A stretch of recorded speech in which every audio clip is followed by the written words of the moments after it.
देहरादून स्थित राजभवन में आज से इन्वेंट्री मैनेजमेंट सिस्टम शुरू हो गया है।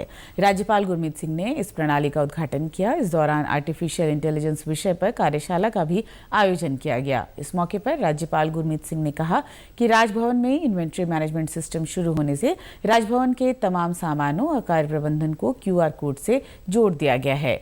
उन्होंने कहा कि आर्टिफिशियल इंटेलिजेंस समय की मांग है, जिससे न सिर्फ पारदर्शिता आती है बल्कि जवाबदेही भी बढ़ती है।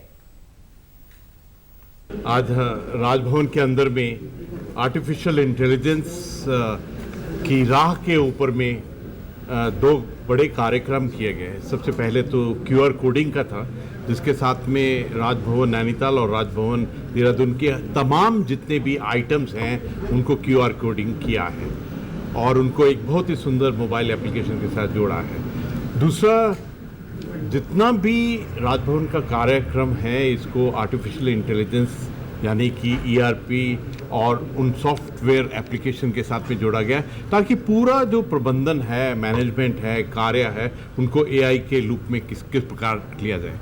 मुझे ऐसा लगता है कि आर्टिफिशियल इंटेलिजेंस की जो अपॉर्चुनिटी हम सबके सामने में आई है, ये जो टेक्नोलॉजी है, ये हमको विकास डेवलपमेंट के लिए बहुत मदद करेगी। वहीं कुमाऊं इंजीनियरिंग विश्वविद्यालय के प्रोफेसर डॉक्टर विशाल कुमार ने बताया कि राजभवन देहरादून और राजभवन नैनीताल की सारी संपत्ति को कंप्यूटराइज करके QR कोड से जोड़ दिया गया है। अब राजभवन में काम करने वाले सभी कर्मचारी अपने मोबाइल में एप्लीकेशन को डाउनलोड करके तमाम जानकारी ले सकते हैं। QR based inventory management system develop किया है, जिसमें राजभवन में जितने भी डिपार्टमेंट्स हैं, जितने भी सेक्शंस हैं, उनमें जितनी भी संपत्ति है उसको हमने QR से जोड़ दिया है। अब आने वाले समय में जितने भी यहाँ के एम्प्लॉयज़ हैं अपने एक मोबाइल में एप्लीकेशन इंस्टॉल करके उसकी संपूर्ण जानकारी अपने मोबाइल पे प्राप्त कर सकते हैं। एक निजी विश्वविद्यालय के प्रोफेसर प्रिय रंजन ने बताया कि निकट भविष्य में आर्टिफिशियल इंटेलिजेंस की अहम भूमिका रहेगी।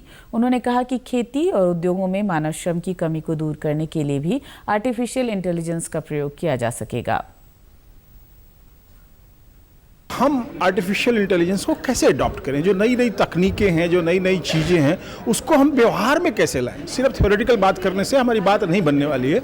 हम अपने जो रियल लाइफ के प्रॉब्लम्स हैं, रियल लाइफ की जो समस्याएं हैं, उसको artificial intelligence and related techniques के थ्रू कैसे सॉल्व किया जाए। तो आज उसी को लेकर यह कार्यशाला थी, जिसमें मेरा काम था रोबोटिक्स के ऊपर बोलना। और रोबोटिक्स एक बहुत ही इंपॉर्टेंट चीज़ है। जैसा कि आपको पता होगा कि भारत में जो सेमी स्किल्ड और अनस्किल्ड सेक्टर है, जहाँ पे मजदूरों की ज़रूरत है, वहाँ पे बहुत बड़ा एक अभाव है, ह्यूमन रिसोर्स का अभाव है। और उस रिसोर्स को, उस गैप को सिर्फ रोबोटिक और मूविंग प्लेटफॉर्म से ही ब्रिज किया जा सकता है।